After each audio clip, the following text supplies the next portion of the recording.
Hello and welcome to another edition of the C Squared Podcast. Your host Curtis, my co-host Aaliyah, and we are here once again with Mr. Ian BLURTON. He was on the podcast, I think it was about a year ago with me and Corey when we first started this podcast. Anyways, he's back again today. He just released a new album via Seeing Red Records. I almost called it the wrong freaking label, but via Seeing Red Records, and I believe it was also via his own label as well. Cool. Anyways, he's got a vinyl edition coming out of that now. I think the vinyl's out. I know the digital came out last week. Yeah. Perfect. Or at least in Canada. Sorry. Yeah, in Canada. Perfect. So, and with that, we are going to talk to him about his career again, probably. We're going to talk to him about production. We're going to talk about the new album, of course. But to start it all off, thank you, Ian, for showing up. Thanks for having me. You're very welcome. Great to be here. And to start it all off, I'm going to hand it over to Aaliyah for question number one. Hey. Hey. So you have your hands in many pies, as we like to say. And what do you think is like your main focus right now?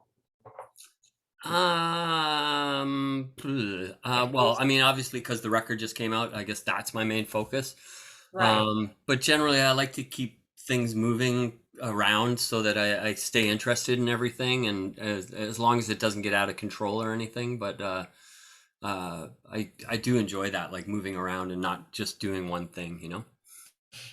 Yeah. And I know I was just listening to an interview you did, and you made like a passing comment, like, how can a musician make a living just being a musician?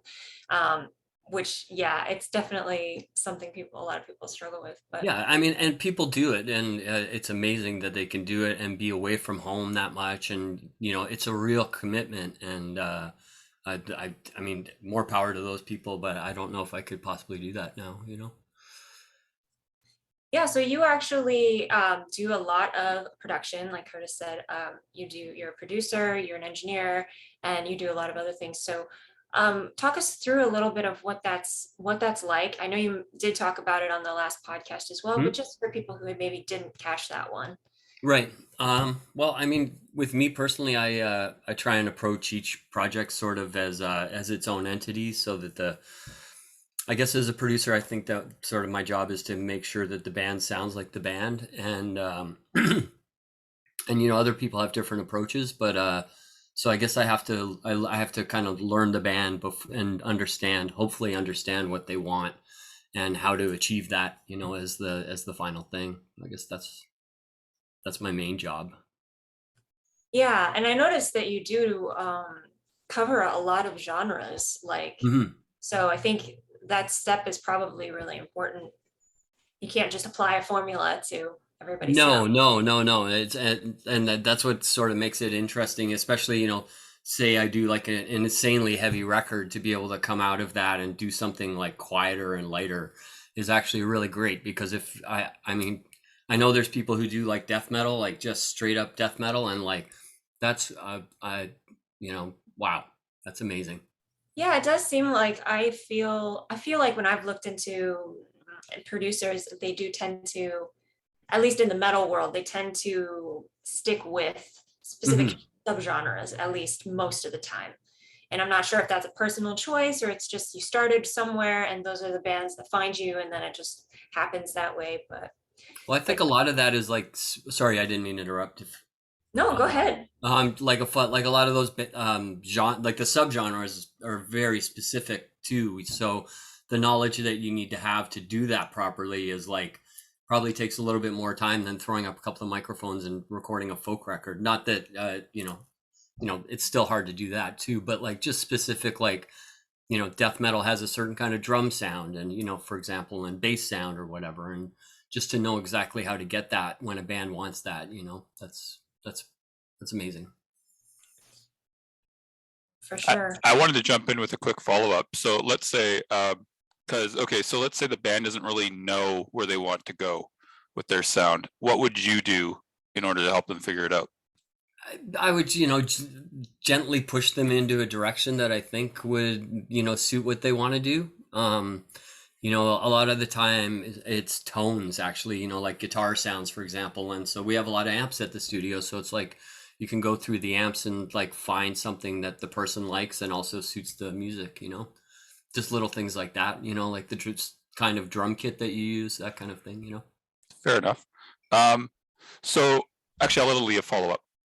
Well, just quickly, or however expansive you want to make this answer, but when a band goes to seek out a producer for their album, first of all, do you think that most bands should do that? What's the benefit to it? And what do they need to be prepared to maybe compromise on in order to get the best result from that Right. collaboration?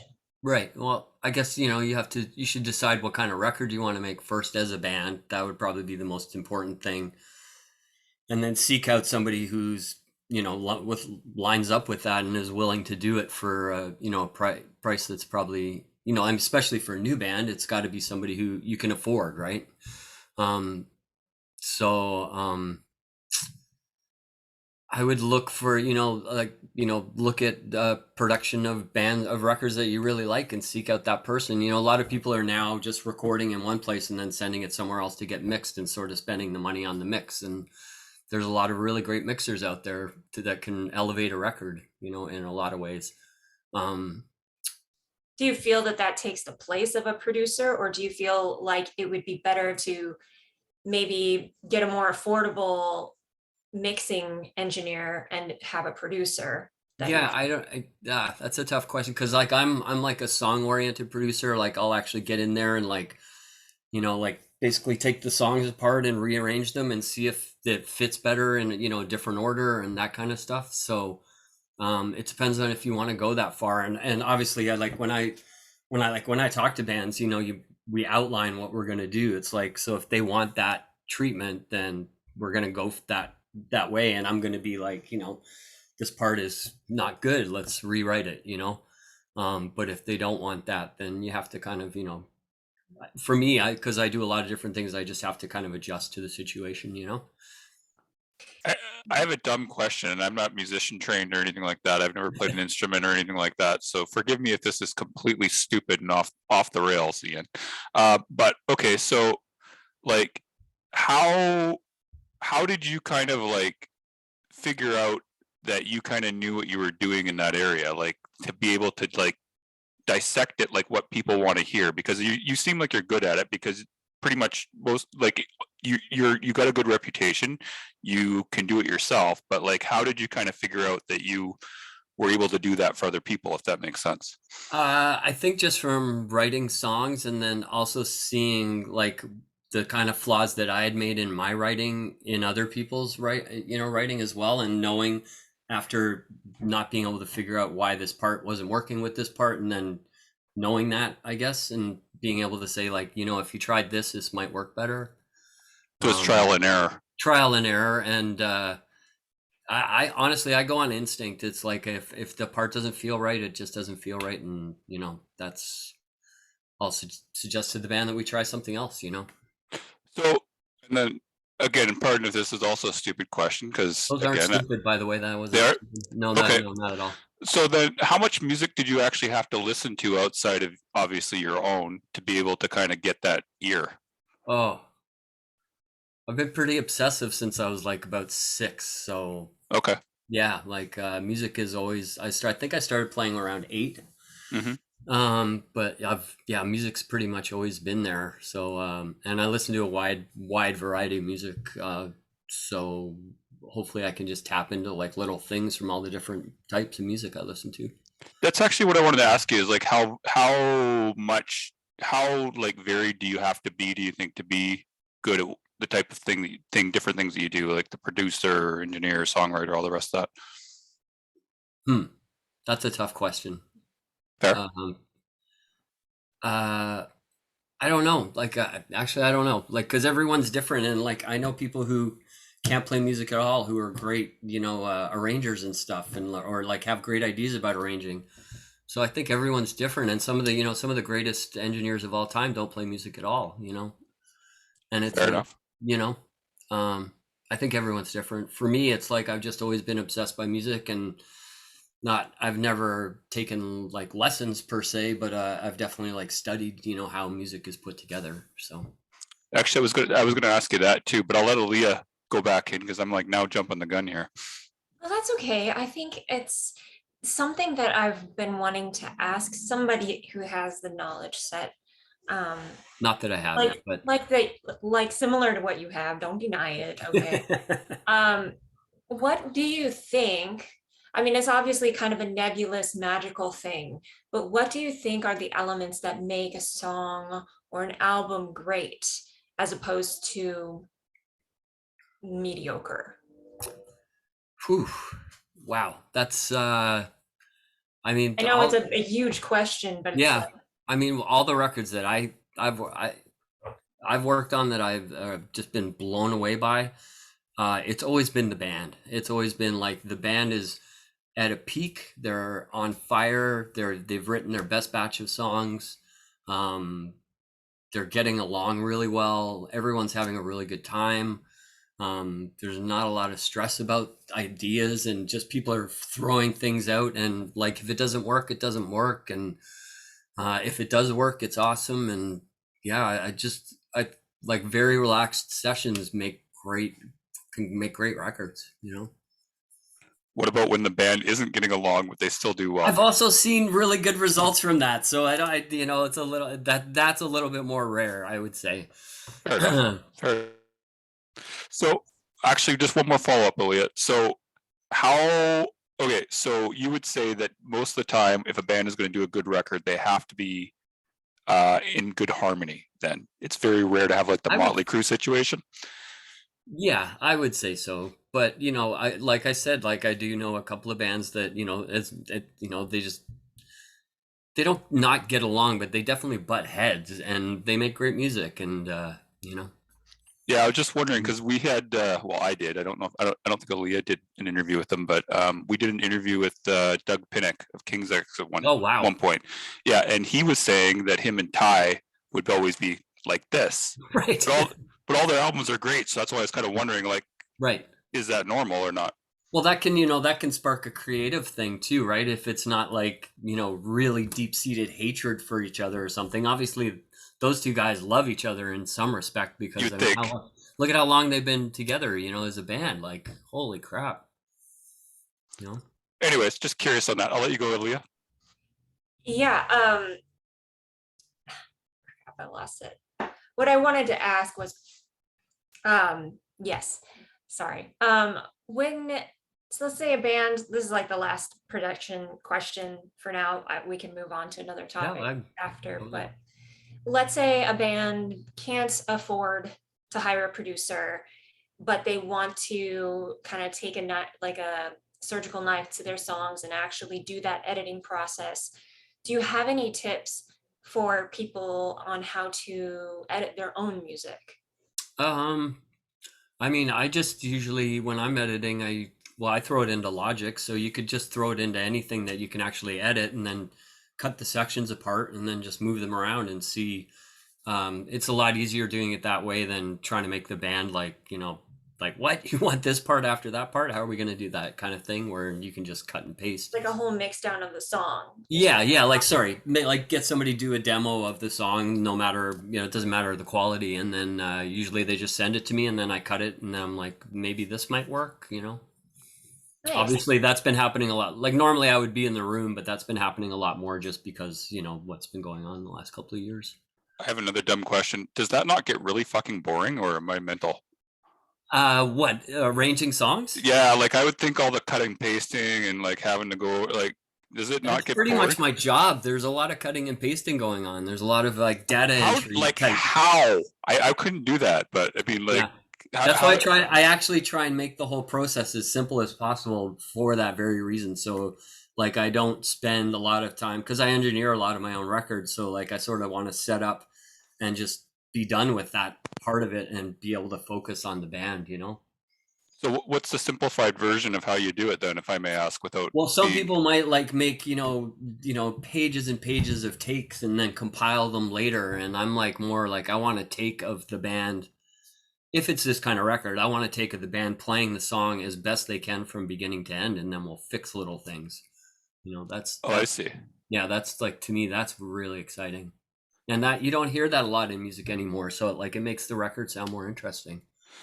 So actually, I'll let Aaliyah go because I know I interrupted her question. I'll go after. Oh, you did not interrupt the question, and it was a Sorry. perfectly good question. I don't know. You're fine.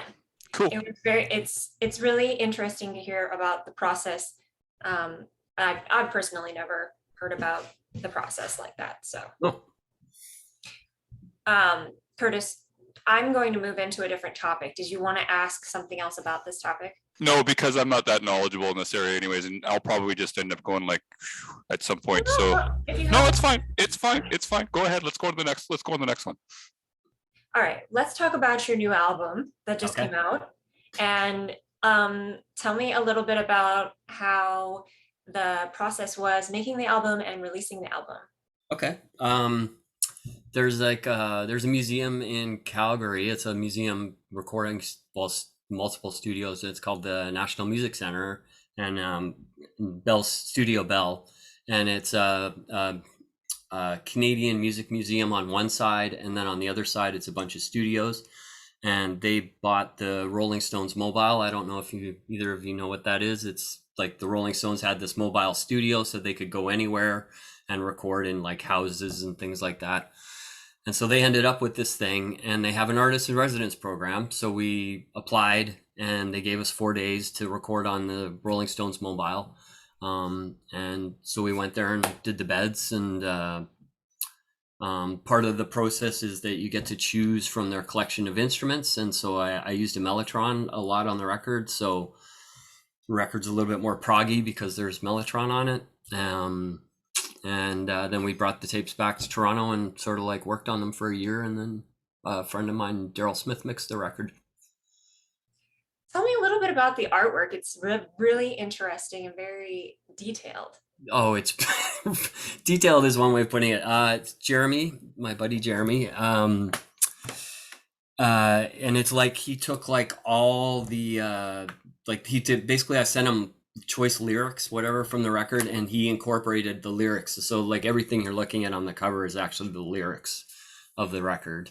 So, I love it when bands do that. Yeah, it's like I was like, I want to cover this sort of like Captain Fantastic, and there you go.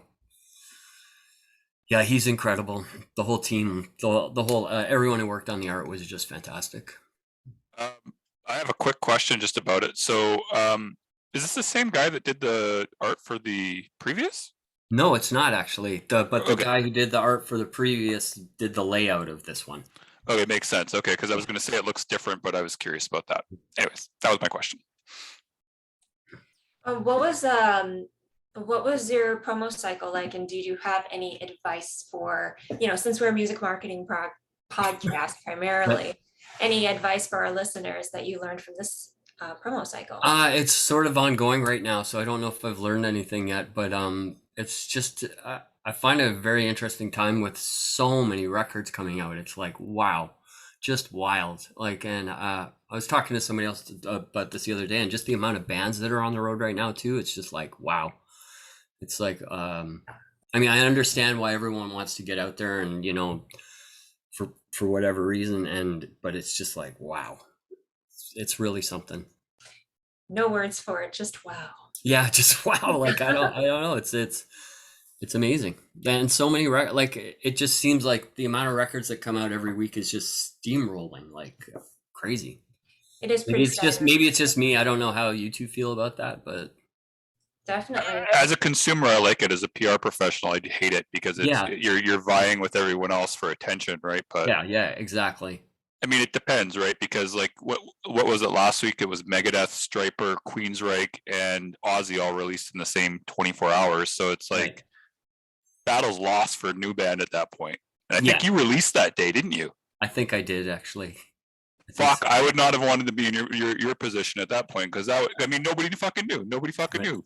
Nobody fucking knew, but that's my opinion. Well, no, you can never predict things like that. So. Oh no, and like somebody might rush release a record on your day, anyways. Like last minute or whatever. Yeah, the royalty can do that. Yeah. One thing I did want to ask Ian just about what would you give for advice for people that are looking to get maximal publicity for their efforts? Because I know before you were working with me, or even with Earsplit, I think at least you were mainly doing it on your own, if I'm not Yeah. mistaken. Yes, Yeah. I am. So as a do-it-yourself type thing is what I mean. I just I don't know, try and engage people as much as possible. Like I've always felt that way anyways, like even at shows, like when I do merch, I sit at the merch table, I talk to people, and I feel like that's just sort of an extension of that anyways, you know. Yep. I don't know, like I've always thought the wall between the, you know, band and the audience is like should not really be there. I guess it's like the band, you know, the time period I came up, like in the early 80s, there was like, you know, all the bands that were like mind-blowing were like playing in small clubs, so it was just like, you know, there was no barrier, and to me, I guess I still feel that way. Oh, let's talk about this for a second, if Aaliyah's okay with that. Yeah, I'd love to talk about this. So let's talk about this for a second. Okay, so you think the wall should totally be broken at all times? You don't think there should ever be separation? Well, I don't know about that. Like, I wouldn't want them to, you know, come into my room while I'm sleeping or something. Well, no, but okay, like people DMing you, people like getting a random phone call, like that type of stuff. Like how The far is phone too call, far? maybe the phone call might be a little bit weird, but Fair. No just phone because calls. I probably won't answer it anyways, too. Fair. But Fair. yeah, like I answer, you know, I you know, to a certain degree, I answer DMs and, you know, stuff like that, and you know, talk to people. People ask me for special order things to do with their orders, and I, you know, I do it, you know, because So I'm how selling them a record, right? so how far is too far then? Just a phone call or what? In the room. I would think a phone call would be pretty creepy, Cool. unless it was a really nice phone call. I have your phone number, so I'm gonna start calling you at 2 a.m. now. I'm kidding. I I'm not think that the reason there is some of this wall, though, is that people don't know how to express boundaries. And Yeah. so what they end up doing is pushing everyone away because a few people don't understand boundaries Mm-hmm. and they don't know how to assert them clearly or kindly, because a lot of times if people, you know, you hear stories all the time like, oh, I met so and so and they were an asshole. Yep. Like, okay, maybe they had a bad day, you don't know, but Yeah. they probably got fed up because a lot of people have taken advantage of them or something. So I don't know, you have to find a balance and you have to learn how to communicate. And maybe if you know you're going to snap at people, then you shouldn't be interacting with people. Mm-hmm. So to extend on this, so have you ever had like I'm sure you're familiar with the movie and book Misery. Have you ever had a Misery type moment with anyone? Is that like That's the Stephen King where the woman goes out is the Kathy biggest fan of Bates? the author. Yeah, Kathy Bates. Yeah. Not quite like that. I did have not. It was. I wouldn't call it a stalker, but somebody who communicated with me a lot. Let's just put it that way. Just And put it it that didn't way. necessarily go both ways. Fair. Yeah. Yeah, and to be clear, I'm not trying to victim blame or anything because Oh. truly there are some people that don't have boundaries. Yeah. Oh yeah, yeah. They don't Yeah, yeah. respect people's time or space. And Yeah, Yeah, yeah, 100%. And I don't know. Maybe it's, you know, I don't know why, but I don't get people like that. And That's now good. that I've said that, I'm gonna have people like that for the rest of my career. You're welcome, Ian. There you go. Yeah. You're very welcome. You know, yeah, like I know a lot of my fans in Canada just from touring for so long, and I don't know. I just feel like it's pretty community oriented in Canada because it's so small, you know. Also, no one has guns up here, so that's kind of a bonus This too. is also another yes. That's Although a bonus. people have guns. Very harder to get though. Harder to get. But anyways, so I have another question on a different topic. If Aaliyah is okay with switching topics. Yeah, I do. I also just want to say that I do think that that connecting with your fans is super important. I agree. Obviously, I just didn't want to sound too contrarian. I'm a devil's advocate. No, not at all. Like I think it's super important, and the bands that I like most are the ones that have done that and gone the extra mile to connect with your fans. Yeah, I had like a couple of unique experiences. Well, unique for me, like where I saw people be so open with their fan base that it just really it inspired me. Like Tesco V I played a show with the Meatmen in like, I don't know, 86 or something. And he did every single interview of every zine that came out, and he talked to everyone. And it was just like standing there in awe going like, wow, like this is great. And I love him anyways, but and you know the Husker Du, same thing. When I saw Husker Du, they were outside standing by the van talking to fans, you know. It was like, yeah. Yeah, I think that's the way to do it in most of the cases. I mean, it depends because sometimes you want that mystique, but other times, yeah, I know what you mean. It's Yeah, one of those things. Yeah, I think also just you know, like the Change Fart was sort of like not anti that, but like we made fun of that a lot, and yeah, I think that's where that came from. And in fact, I have a video of we were opening for the Hip in the Montreal Forum, and our drummer was like up in the stands, and the whole audience was running in, and I ran in with them, nice. sort of as a joke, like, and he videotaped me, and the manager from the Hip came out on the floor, put his arm around me, and walked me off the floor, like, you shouldn't be out here. That's awesome. That's Yeah, awesome. That's yeah. awesome. At the Montreal Forum, I'm just like, wow, this is amazing.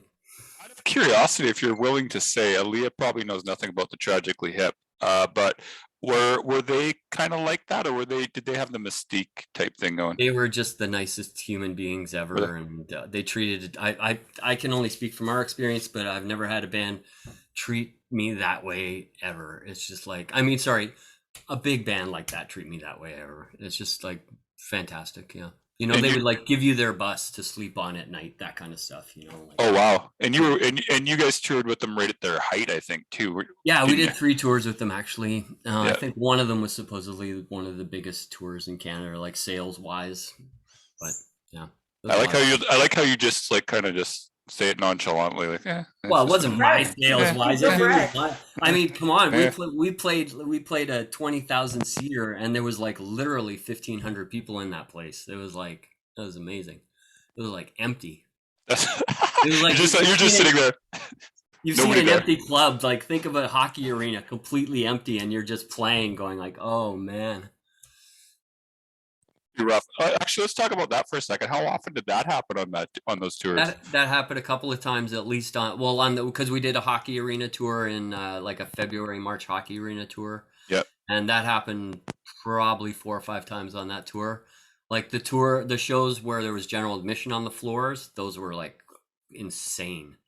sure. But when they were seated, it was not good. And one more question on that, Leah. I'm sorry if this is boring you, but Tragically Hip were huge up know. here. So last question I had on that. When Curtis, you might want to jostle your microphone. can you hear me now? Yeah, it's a little staticky. Cool. I'm going to have to not use this microphone anymore. But anyways, my last question on that was just, when you book a tour like that with a big band like the Tragically Hip, was it like a buy-on type thing, or did they ask you? No. They're the opposite of a buy-on band. Like Sure. they pay you way too much money. Oh, Oh yeah. oh, Oh yeah. oh, Oh yeah. that's good. That's good. Yeah. That's good. They paid us a lot more than we were worth. Let's put it that way. They sound like they are very good human beings then. Okay. Really great. Really, I have nothing but. I mean, I have nothing but great things to say about them. Cool. Okay. Well, I'm done talking about the Tragically Hip. Now I've forgotten what the next You question did was I was have going to ask. another topic that you wanted to ask I about. did, and I've totally lost my train of thought because I started asking about that. So I'll let you change the topic, Aaliyah. Well, why don't we talk? Can I just ask you one more question about that? What is your preferred sort of style of show to play? Do you prefer playing like a small intimate club? Do you like both? Well, I like the venue to. Well, actually, I like playing. But I think I like to play. I think just past a certain size, it gets a little weird, especially with fast music. Like that was the one thing that if there's any fast bands who get a big tour like that, make sure that you're not playing too fast, because holy crap, that can just turn into like a wall of mud, like so fast. And that happened with us quite a bit. Like it was just like people would be like, wow, you can't understand anything that's going on. So one more question I just had now on this. Sorry, Aaliyah. Now I keep dragging this back into the same Curtis, you topic need to here. stop apologizing. We're Canadian. The both of us are. Like, what do you expect here? Like, anyways. I expect you to at least enhance the Canadian accent when you say sorry. Oh, Okay. I'm going to lose my train of thought again. So, so you don't really tour anymore. So, but like, let's say that you got an offer to do a tour for a big band. Do you think it would be worth it at this stage in your career to do Oh, that with Future Now? yeah, I would do it for sure. And um, I mean, I'm hoping to tour next year, actually. Oh, you So are? Okay. yeah. Um, but yeah, I would do that for sure. It would be really fun. It's been such a long time since I've done anything like that, you know.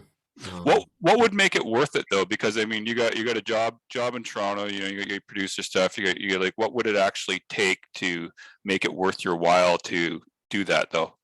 Well, if it was a fun tour and like the money was all right and you know all that kind of stuff, um,